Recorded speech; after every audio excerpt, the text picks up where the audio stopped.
topic, which is community-based water management initiatives in Mexico, with the geographical focus on Mexico City.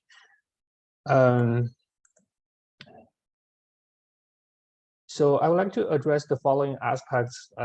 First, to talk about like the very general terms, the water sustainability challenges in Mexico City. And then also some of the existing policy initiatives and approaches aiming to tackle the water stress in Mexico City. And based on a case study, I would like to expand a little bit on the community-based water management, and which will be followed by the discussion. So Mexico City is the largest metropolitan area in North America and one of the largest mega cities in the world.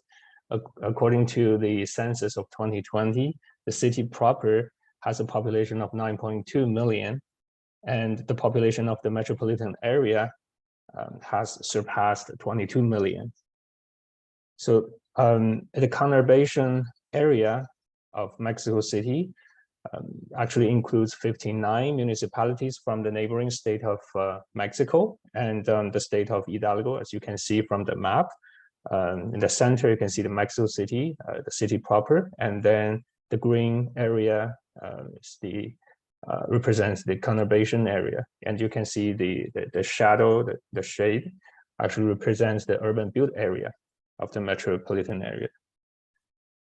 The metropolitan area of Mexico City is located in endorheic basin called the Valley of Mexico. The Valley of Mexico has a territorial extension of about 10,000 square kilometers, which is predominantly occupied by the metropolitan area. About 80% of the basin is actually occupied by the metropolitan area of Mexico City. The basin has 7 aquifers. Annual precipitation ranges from 600 millimeters to 1,500 millimeters. The valley concentrates almost 1/5 of the country's population and 1/4 of the country's GDP, but it only shares about 0.7% of the country's renewable water resources and has the country's lowest per capita water availability.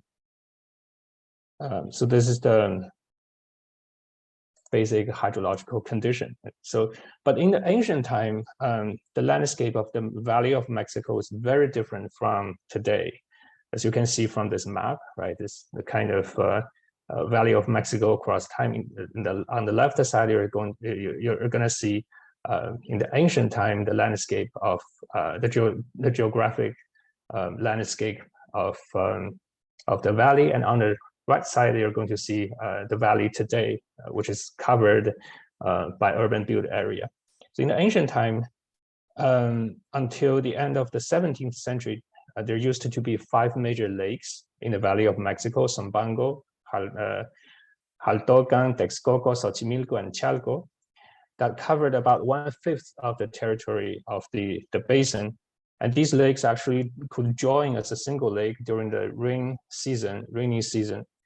The permeability of soil, the forests, and the lake system combined to mitigate the effects of intensive rainfall and to refill the aquifers. But since the Valley of Mexico became a center of civilization, different regimes that dominated the region adopted different strategies to address the water issue. The Aztecs constructed dikes and aqueducts and developed the water management systems that was consistent with the economic and environmental condition of the time, which was very unfortunately destroyed during the Spanish conquest.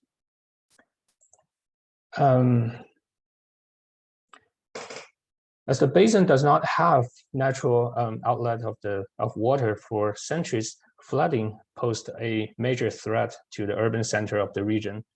Since the colonial period, the basin's natural hydrological cycle has gone through increasing disruptions and modifications.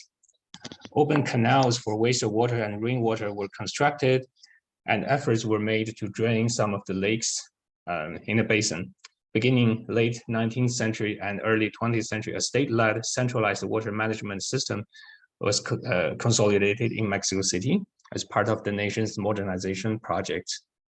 By developing engineered hydraulic infrastructures, the authorities seek to tackle water deficit and periodic flooding by modifying the basin's hydrological cycle and creating intra and inter-basin connections.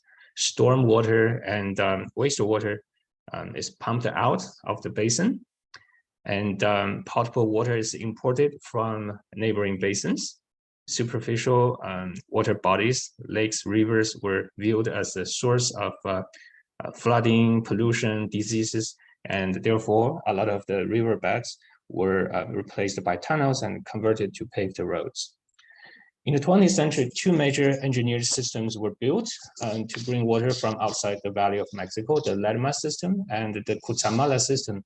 So the Cutzamala system, actually you can see here on the slide, is one of the largest engineered water systems in the world, with 7 reservoirs, 322 kilometers of tunnels and canals, 1 large treatment plant, 6 pumping stations to raise water, 1,100 meters in elevation difference, which consumes actually 0.56% of the electricity generated in the country. It's a very giant system. The water stress in Mexico City is worsened by the rapid urbanization in the 20th century and climate change. The water security challenges in Mexico City consist of the following 4 aspects, right? Hydrological disequilibrium, decaying infrastructure, deficiency in service provision, and institutional inefficiency. I'm going to briefly go through these issues following slides. So Mexico City's water supply heavily relies on overdraft of groundwater and import from external sources. The overdraft of groundwater in the Valley of Mexico has resulted in uneven subsidence in the city of 6 to 28 centimeters per year, causing damages to foundations of buildings and urban infrastructure. Meanwhile, the external sources where Mexico City imports water from cannot be taken for granted due to climate change. For example, a severe drought in 2008 in the basin where the Cutzamala system extracts water led to a significant decline in Mexico City's water supply in 2009 from 32 cubic meter per second in the previous year to 29 cubic meter per second. So this type of episode may become more frequent in the future due to climate change. Mexico City's water stress exacerbated by infrastructure deterioration. Leakage is is a big challenge to the water security issue. So between 2009 and 2017, the network of water distribution suffered a loss of 38 to 42% due to leakage. Wastewater treatment and reuse has been a sensitive issue in Mexico City. So according to a World Bank report in 2013, the Valley of Mexico produces 52 cubic meter per second of residual water, but only 6 cubic meter per second is treated. And the rest of the residual water untreated, strained out of the basin, which was sent to the neighboring Mezquital Valley in the state of Hidalgo for irrigation purpose. But just want to highlight that considerable progress has been made since the Atotonilco wastewater treatment plant started operating in 2017, as you can see the image above this slide. It's one of the world's largest wastewater treatment plant, and it's designed to treat 60% of Mexico City's wastewater and improve the sanitary and agricultural condition of the Mezquital Valley. So natural water bodies are often used as dump area for wastewater in Mexico City, which introduces another source of pollution. Traditional forms of agriculture are in decline in tandem with the environmental decay. Although the Conservation Land Act of 1987 prohibited the establishment of human settlements in ecological conservation zones, informal settlement continue expanding in protected areas, generating negative consequences on hydromorphological quality and biodiversity. So in quantitative terms, access to piped water is almost universal in metropolitan area of Mexico. So I think the two images on this slide sort of represent this kind of dilemma in the water security in Mexico City. On the left side, you can see, on the one hand, we see a lot of water shortage. So a lot of the neighborhoods, especially low-income neighborhoods, have to rely on water truck delivery for their daily water supply. And on the right side, you can see some sections of the city suffer periodic flooding. So it's on the one hand, it's abundance of water, and on the other hand, is a shortage of water. So although the access to piped water is almost universal in the metropolitan area of Mexico City, if we take a closer look at various dimensions of water provision and service, we see a different picture. So 18% of the population do not have access to piped water inside their dwelling. In the city proper, only 70% of the water service is all day long. And 17% of the service coverage is under daily rationing, and 9% of the city proper's households only receive water once, twice, or 3 times a week. So currently 358 neighborhoods in the city proper are subjected to water rationing, which affect about 1.8 million people. And we see the kind of inequality across the metropolitan area in terms of water infrastructure and access to water. For example, in the central city, in the city proper, only 3% of the households do not have access to piped water inside their dwelling. But if we go to the far periphery, this number increased to 35%. If we look at the entire basin, 43% of the population in the Valley of Mexico do not have access to 24-hour water supply. I want to say that the vulnerability related to water and sanitation faced by low-income peri-urban communities have a lot to do with the exclusionary way in which the megacity is made.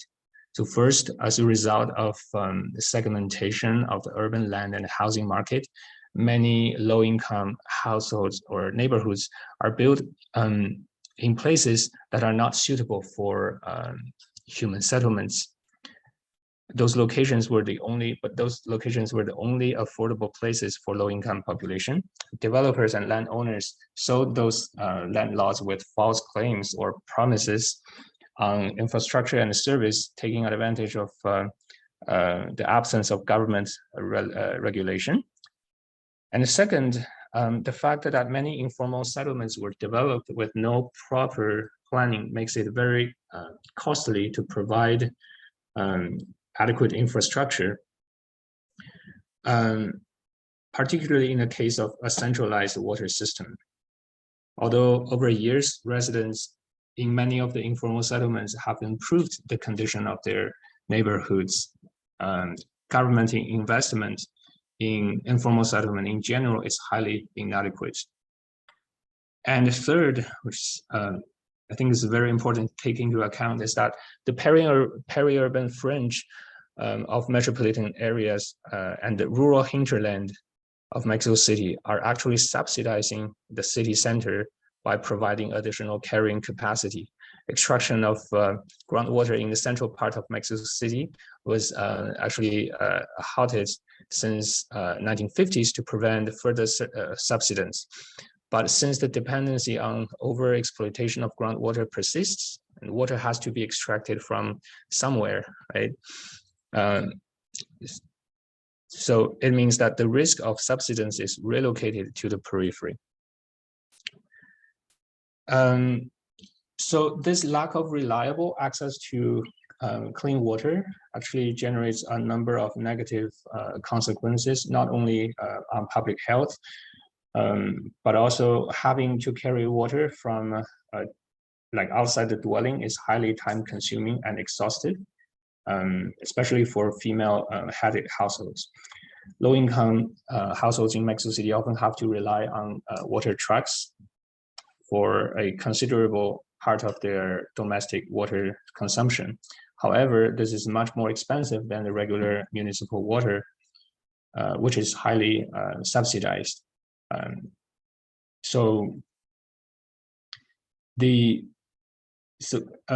estimate is that the population relying on water truck delivery for water supply actually pay a price sometimes 14 times as high as the price of the municipal water.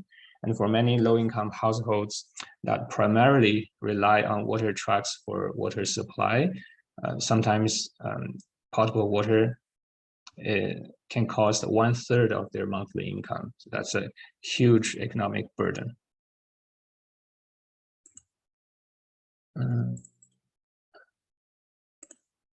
So to a certain extent, water rationing and water truck delivery have become de facto official policy to respond to the water stress in Mexico City. But I just want to mention a variety of initiatives have been proposed or implemented to mitigate water shortage and tackle water sustainability challenges in Mexico City as well. So the first approach seeks to alternative and additional water sources, which often involve ambitious engineered projects such as extracting water from deeper aquifers, exploring additional external sources, or artificially refilling the aquifers, etc. The second approach focuses on increasing wastewater treatment and reducing leakage in the water distribution network.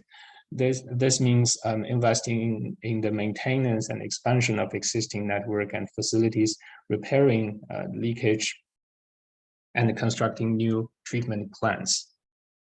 A third approach aims to improve the hydrological condition of the city by rehabilitating existing natural water bodies and developing green infrastructure. The idea of urban hydraulic parks is especially appealing as it has the potential to address the water paradox in Mexico City. Water shortage coexisting with the risk of periodic flooding. In addition, these parks can create vibrant public spaces. And one example of this hydropuncture approach, as you can see on the slide, is the award-winning project, the La Quebradora Hydraulic Park in the borough of Iztapalapa of Mexico City. And the fourth approach consists of eco-technological initiatives and the promotion of a more efficient use of water. An important water policy initiative in Mexico City is the promotion of rainwater harvesting, particularly in marginalized communities with difficult access to clean water. The government of Mexico City actually made a master plan, established the guidelines, and offered fiscal incentives and subsidies for the installation of rainwater harvesting systems in the neighborhoods with water shortage. And in 2019 and 2020, a total of more than 20,000 systems have been installed in households in Mexico City. And the NGO Isla Urbana, which is specialized in rainwater harvesting initiatives for over a decade, plays a key role in the development of eco-technology, like the installation, community engagement, as you can see on this slide. So on the right side, you're going to see this the general idea of rainwater harvesting systems in Mexico City. And on the left side, you can see the community engagement aspect of it, and also a house, a dwelling with the system.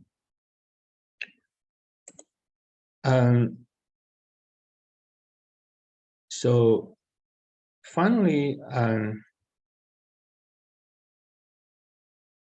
a fifth group of policy recommendations urge to implement comprehensive institutional reforms in the water sector. So these recommendations focus on a variety of institutional and structural focus, including the impact and outcome of privatization, water pricing, water subsidies, coordination and collaboration across jurisdictions and agencies, personnel training, information collection and water management strategies, citizen participation in water governance. I think it's very important to highlight that activists and social organizations struggle against the neoliberal water policies that pursues water commodification and privatization. Their approach to the water sustainability is built upon the framework of social and human rights to water and community autonomy. So here we're going to expand on this, discuss more in more detail on this idea of community-based water system based on the case of the municipality of Tecamac. As you can see on the left side is the location of the municipality of Tecamac in the metropolitan area, and on the right side you're going to see a picture of one of the water well of the community-based water system in the municipal seat, which is called Sistema de Agua Potable de Tecamac, the Tecamac. So I think one important point is that when discussing Mexico City's water sustainability challenges, it is important to take into consideration its metropolitan context, the central city, the city proper, and the peri-urban interface are characterized by very contrasting socioeconomic condition and cultural landscapes in water management. For example, in 2010, the GDP per capita in the central city was $26,000. It's only $7,000 in the neighboring conurbation municipalities. In the central city, there's a single water agency that manages most of the water supply and distribution, which is called Mexico City's water system. But in the conurbation area, each municipality has its own water operating agency. So what we can observe is a more fragmented institutional landscape. But I want to highlight that water stress in Mexico City, particularly in its peri-urban fringe, cannot be reduced to the deficit on the water balance sheet. In the peripheral area, often the time, water-related conflicts are caused by the recent wave of speculation-driven urbanization. The aggressive expansion of the centric city not only physically and functionally integrates the previous rural hinterland through real estate projects, commercial plazas, freeways, and other mega projects, but also creates enormous negative ecological and social consequences in the peri-urban area. This peri-urbanization disrupts local livelihood and approaches and existing approaches to natural resource management. And without addressing the way in which the city is made, it is unlikely that existing technical and institutional approaches can achieve water sustainability goals. Tecamac is a municipality like north to Mexico City's central area. Before the 1980s, this municipality was largely a rural agrarian municipality. The natural water bodies, the lakes in the municipality were drained around mid-century. And as a result, artificial wells had to be drilled to extract the groundwater instead. So in this context, the community-based water system were created in the 12 towns that formed the municipality to manage local potable water supply and distribution, including this Tecamac, the system of potable water of Tecamac that serves the municipal seat.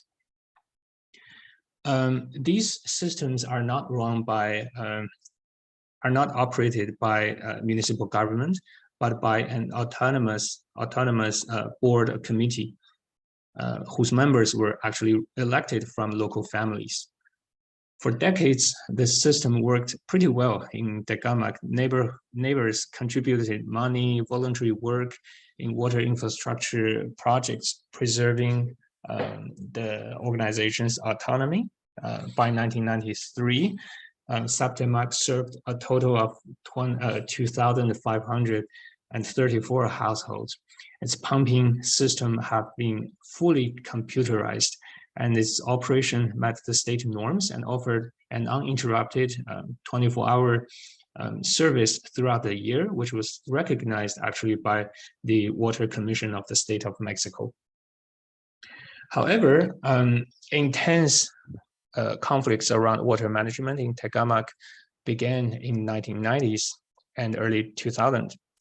This occurred against the backdrop in which a real estate boom swept Mexico's urban centers in Mexico.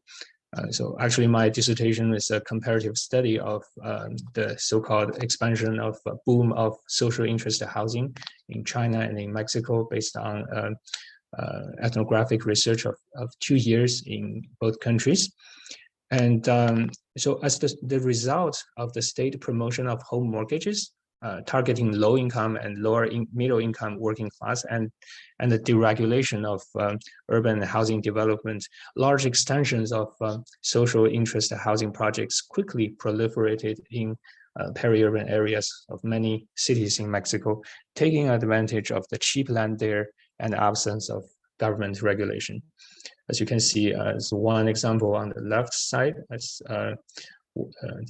a typical social interest housing project in the country. But this real estate boom has generated severe ecological and social consequences, and numerous studies have documented the precarious conditions and infrastructure deficits in these housing projects.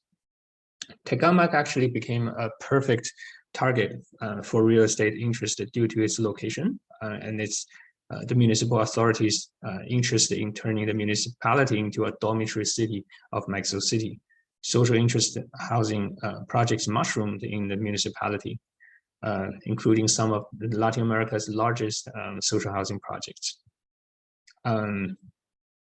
In the period of 2000-2010, about 1/5 of the new dwellings constructed in the state of Mexico were located in Tecamac, which triggered very rapid population growth, as you can see on the right side in this graph. Is actually an annual increase population growth rate at the time was about 6%. And in 10 years, the population of the municipality grew from 170,000 to like 547,000. So as happened elsewhere, the uncontrolled expansion of housing projects threatened the water security in the municipality of Tecamac. And also threatened the functioning of existing water management systems. Like this unprecedented population housing growth and also the land use change in the municipality altered the local water cycle and reduced the groundwater recharge capacity. So here the conflicts started. So in December 2003, the municipal government continued giving green light to new real estate developments by modifying the urban development plan, but without respecting the proper procedure of consultation to the public. So Tecamac, the organization, pursued legal actions and led a protest that successfully blocked the municipal government's action. However, in the following years, conflicts between Tecamac, the community-based water system, and the municipal authorities escalated. The municipal government made aggressive moves to dissolve the community-based water systems and control the entire water administration in the municipality. But meanwhile, the Tecamac struggled to maintain its operation and autonomy and to curb the speculation-driven urbanization. Several occasions, municipal government attempted to evict the system, the community-based water system, from its office space or sabotage its infrastructure and operation. But these attempts, in all of these occasions, met strong backlash from the civil society. I want to address the fact that the conflicts between the community-based water system, Tecamac, and the municipal authorities are actually embedded in the local political context.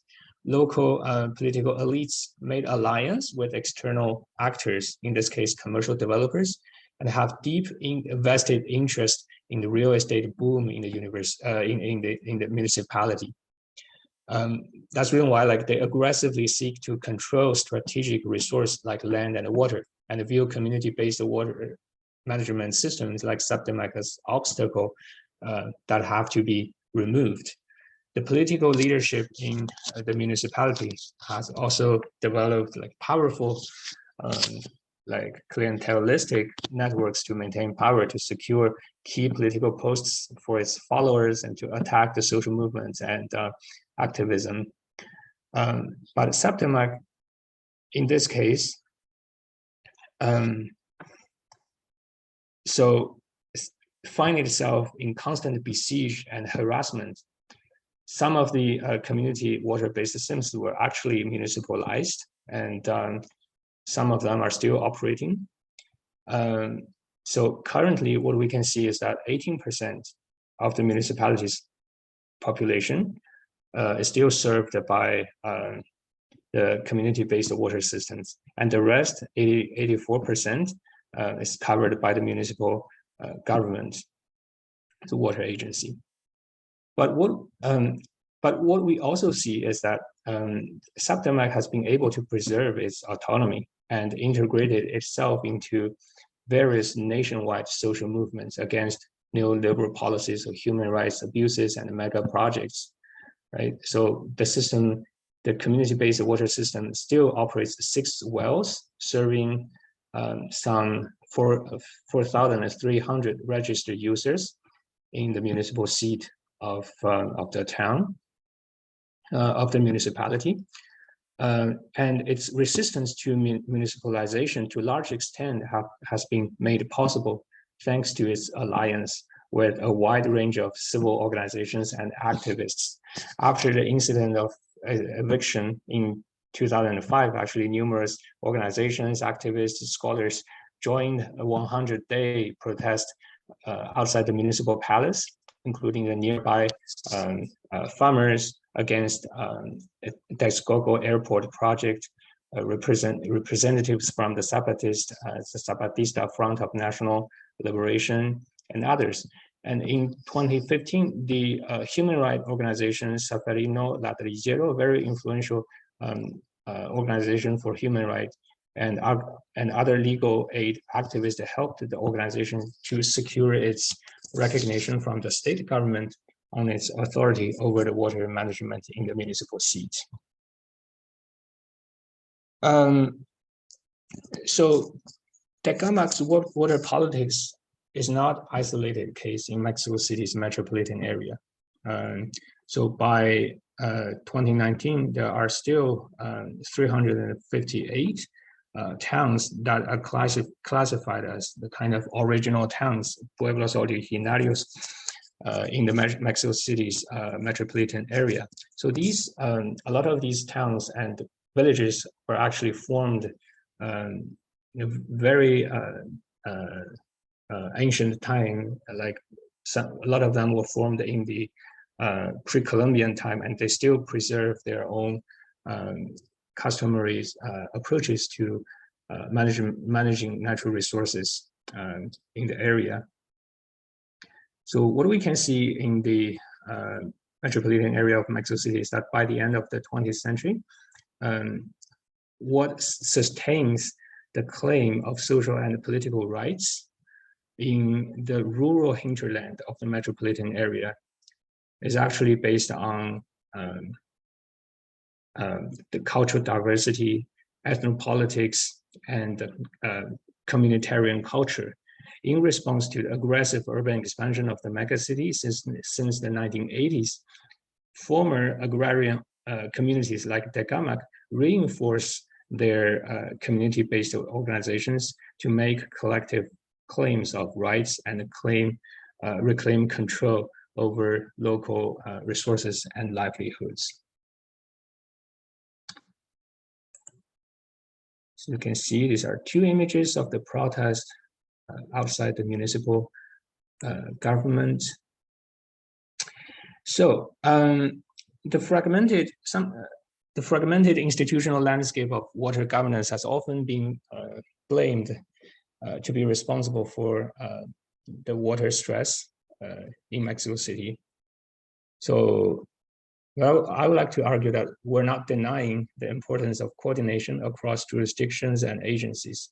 However, I just want to argue that community water management organizations need to be recognized as important change maker in the solution of Mexico City's water crisis, primarily for three reasons.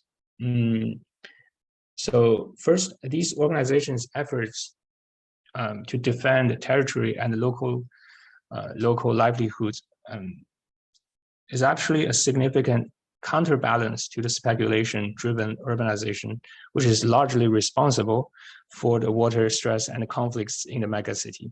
Second, beyond defending their own operation and autonomy, organizations like Tecamac are dedicated to consolidating a narrative against water privatization and commodification, raising awareness of water as human and social rights, and promoting more democratic and progressive national water laws. This struggle is an integral part of a broader national and regional movement against the neoliberal policies and neo-extractivism. And third, as potential alternative to conventional state-led centralized infrastructure, community-based water management systems are actually great venues for developing and implementing innovative eco-technologies and democratic water governance practices to tackle climate change and environmental injustice. But I don't want to paint a very rosy picture here. I think community-based water systems in Mexico still face a lot of challenges. First, there's a legal void. So community-based water systems is not formally, officially recognized by the national water law. And a lot of them operate as a civil organization or communal land commission. So there are two consequences. First, we don't know how many community water systems exist in Mexico. We don't have the exact number. Some people say the official number is 1,200, but some people estimate there are as many as 28,000 community-based water systems in the country because they're not recognized by the national water law, and so some of them are not counted, or they're overlooked by the public policy, and often the time that means they do not receive resources from public agencies. And for community-based water system, that's a big issue.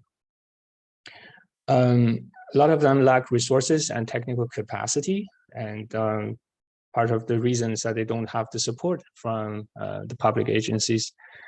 And finally, we cannot take for granted that a community-based government, community-based water system will be a more efficient way of water governance. We cannot expect that to happen automatically, because we also have cases in Mexico City's metropolitan area in which some organizations, they lack necessary transparency.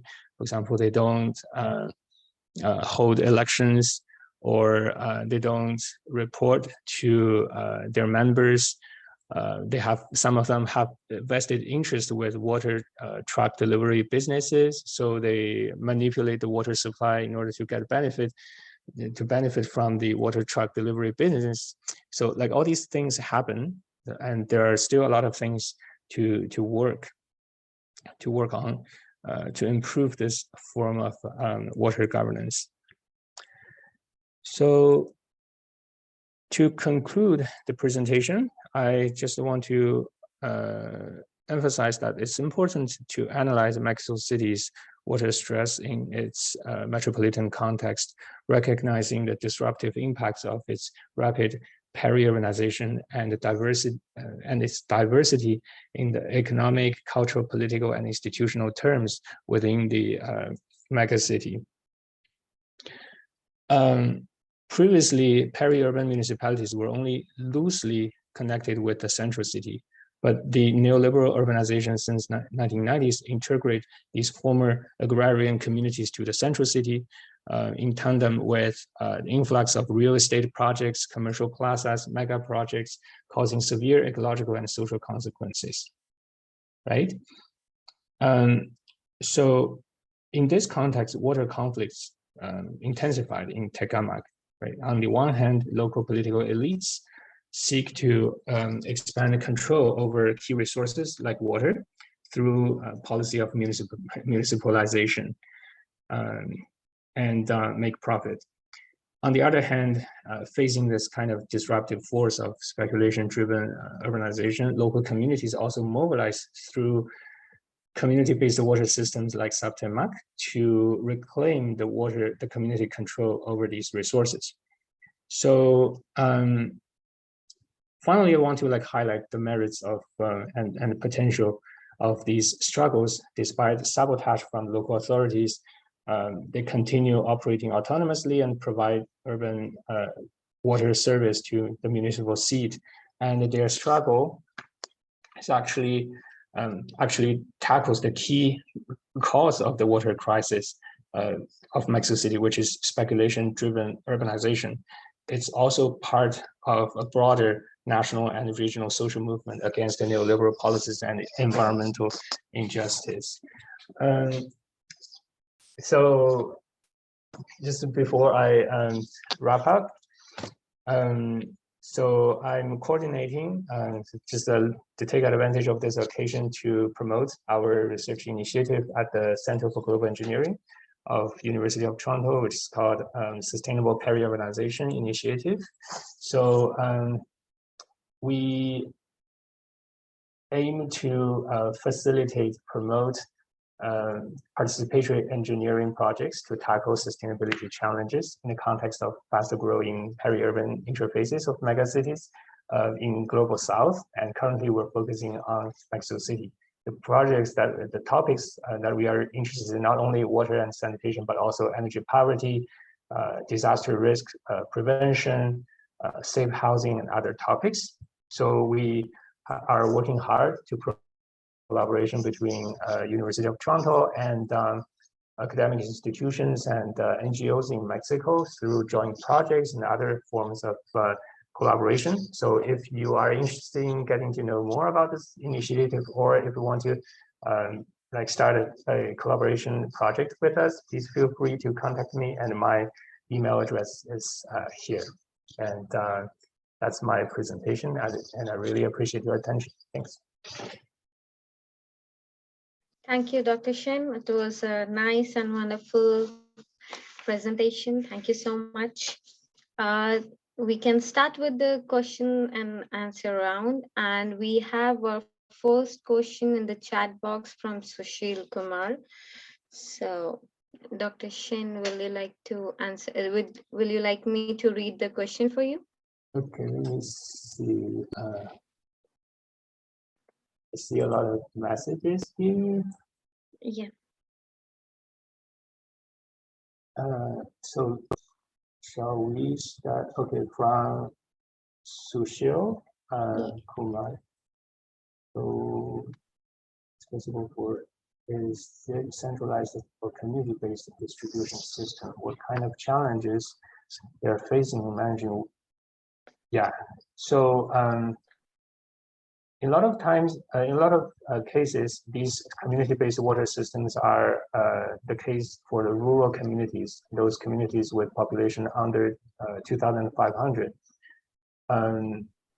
Because in some cases, because the incapacity of the municipal governance to deliver water service, and in other cases, because these are the traditional approaches of the community to manage their water. They have been managing the water in this way for thousands of years. They also exist in the peri-urban area of the large cities, because they're previously agrarian communities, but the urban built areas are expanding fast and incorporate these agrarian communities to the urban, to the city.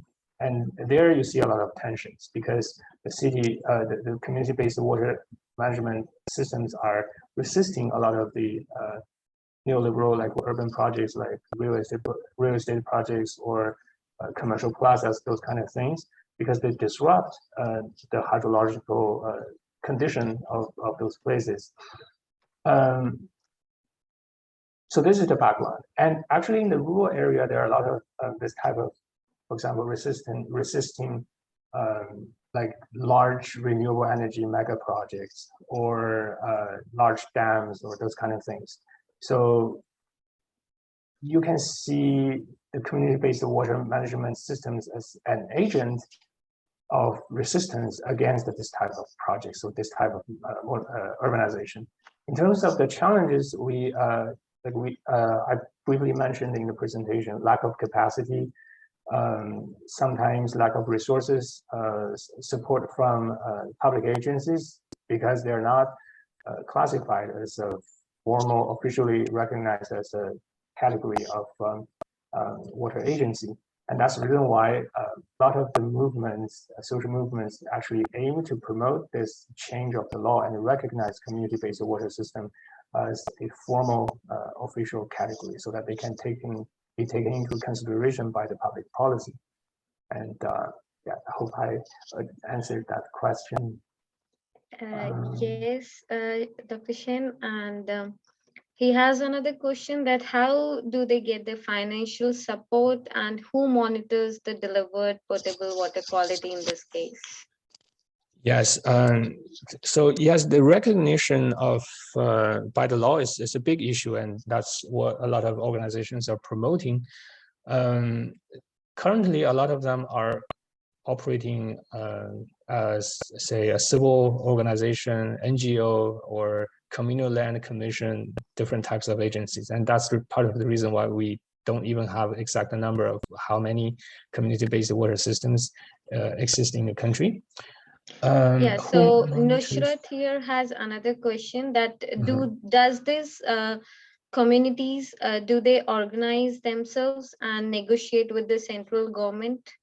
Or for example, Tecamac, the case that we presented here, they initiated organization, a kind of networking organization, umbrella organization called Escuelita del Agua, or the Little Water School, the literal translation.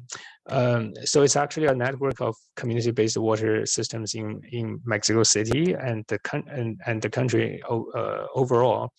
And so they share information, they organize like collective actions, and they also provide like training sessions to community-based water systems in the country. And they also learn a lot of things from other countries in the region. And so it's very influential in the country, and they're promoting this kind of law change that take into consideration, consider community-based water systems as a formal category. So definitely they're working on that. Okay, we have a question from Mohammed, I guess. He has raised his hand. Mohammed, can you ask your question? Yes.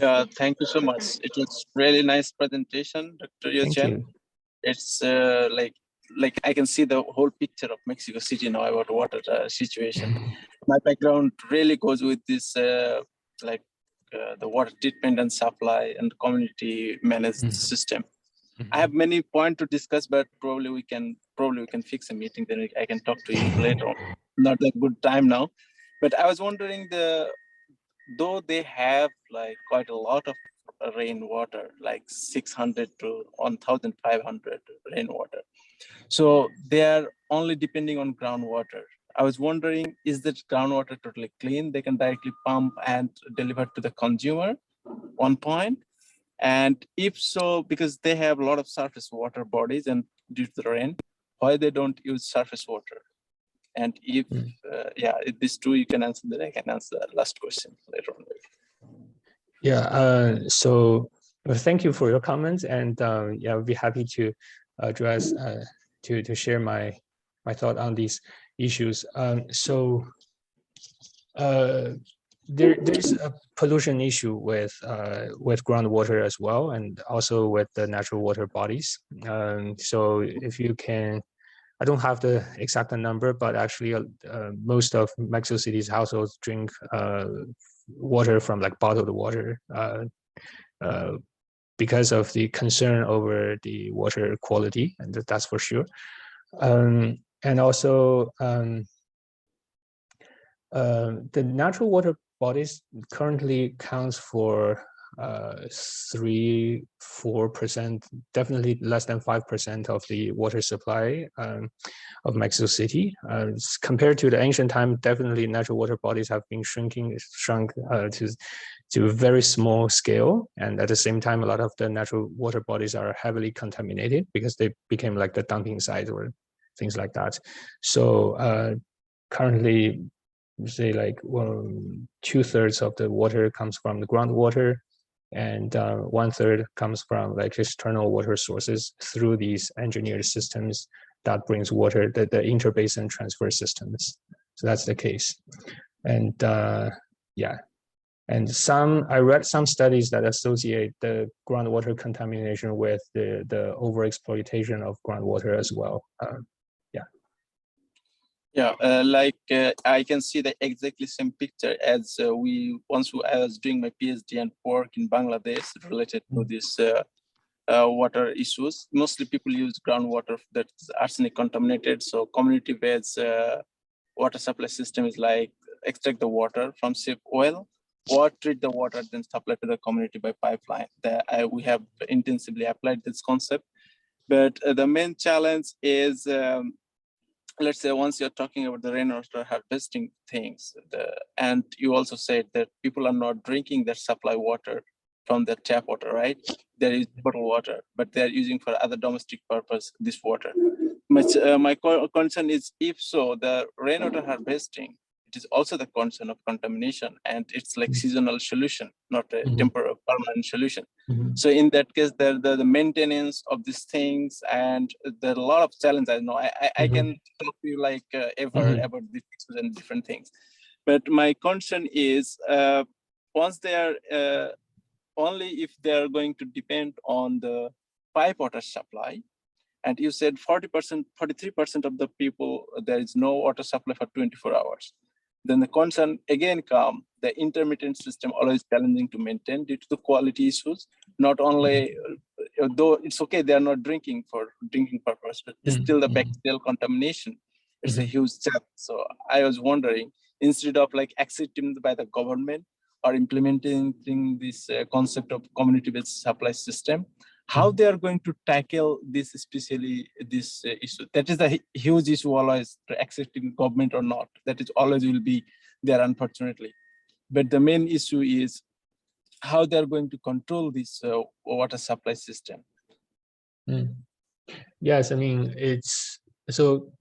For example, the rainwater harvesting issue, like with the water quality, there are like a range of like a wide variety of techniques to treat the rainwater collected, and some. I remember like some initiatives are able to like provide like potable water that this can fit for like the human consumption, or a lot of the households actually use the captured rainwater for like cleaning the house and some other purposes. So, but definitely there are like a number of techniques that have been applied in Mexico City and in the country overall to treat rainwater.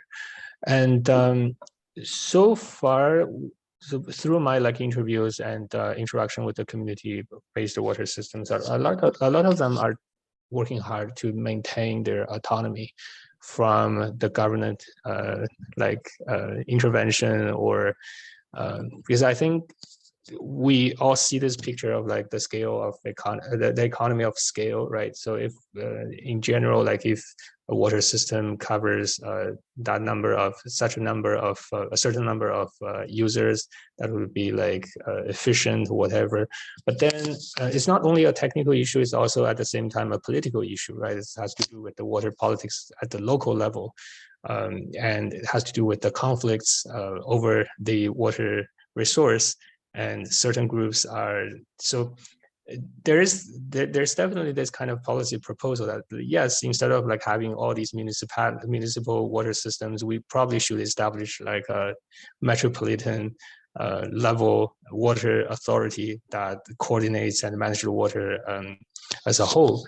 But I think the big question is how to hold government authorities accountable, that the government agencies are not only interested in promoting like neoliberal urban agents and make profit out of that. Before that is achieved, I think it's going to be very difficult to say that, hey, we establish, to say, such level of urban governance, and then all the problems are going to be solved. So I think it's not only a technical institutional one, it's also a political one. May I comment just last one comment, or you can go if you have more questions? Okay, we just have one final question, but you may ask your question quickly because we're over time. Sure. Yeah, the last concern is that since there is a lot of water bodies and a lot of rainfall and groundwater depletion, have you considered the fact to manage aquifer recharge for this to maintain or the groundwater level so that people can have the water, because since they have a lot of lake and something else and also a lot of rainfall, so the aquifer recharge system, how they are going to tackle, do they are considering this factor as well or not? I mean, definitely there are initiatives to like recharge the aquifers in Mexico City. I read that in the government's like official like report on the water issue, and I think that's definitely the case.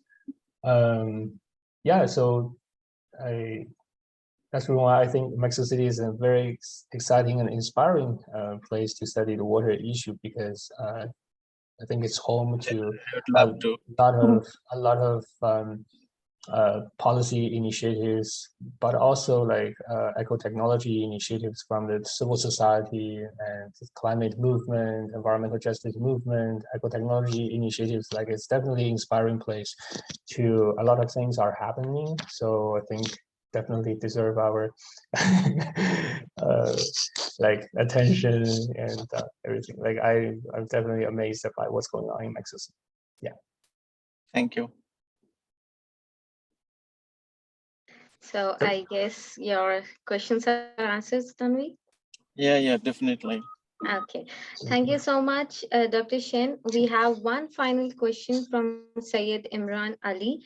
He's more interested into your SPUR initiative, and he wants to know what kind of participatory engineering projects you undertake during this initiative. I guess, Syed, you may also contact Dr. Chen on his email address he has just given, but Dr. Chen will let you know more. Yes, so I appreciate that interest in our research initiative. It's aimed to implement and promote interdisciplinary, community-based, collaborative research projects in currently in Mexico City, peri-urban area, to tackle some of the sustainability challenges, not only water and sanitation, but also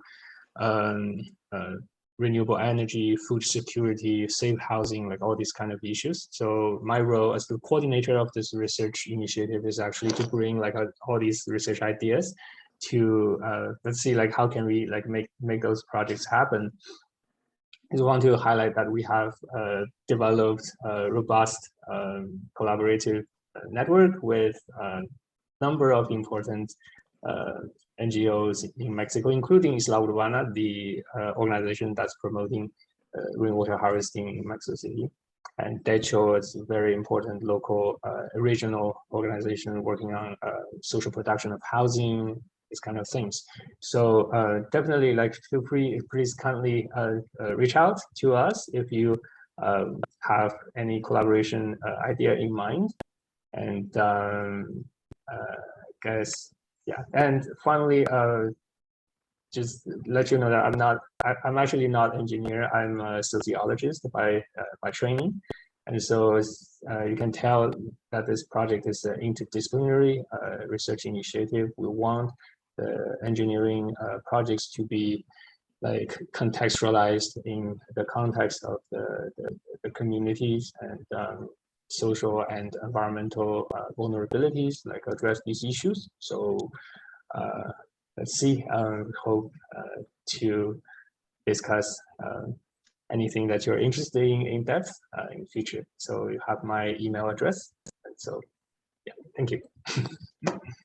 Thank you, Sayed. Sayed, I think you can reach him. Okay.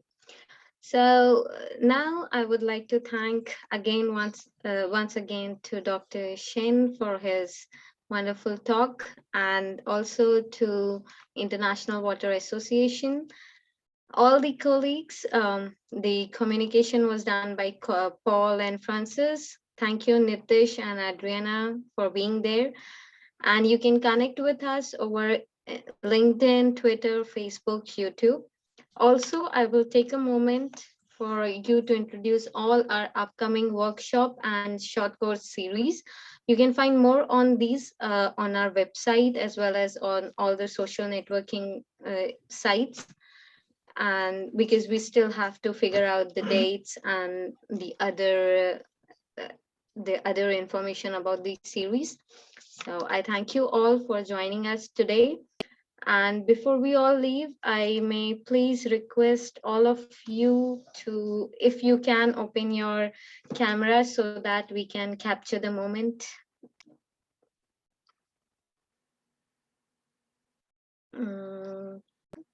Yeah, I think.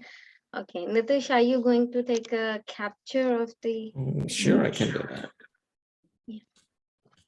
Okay, it says smile. Okay, I got it. Thank you. Okay, thank you so much for joining us today. Thank you very much, everyone. Nice to meet everyone. Thanks you, and thanks, Shreya, for Chen. moderating it. Thank you.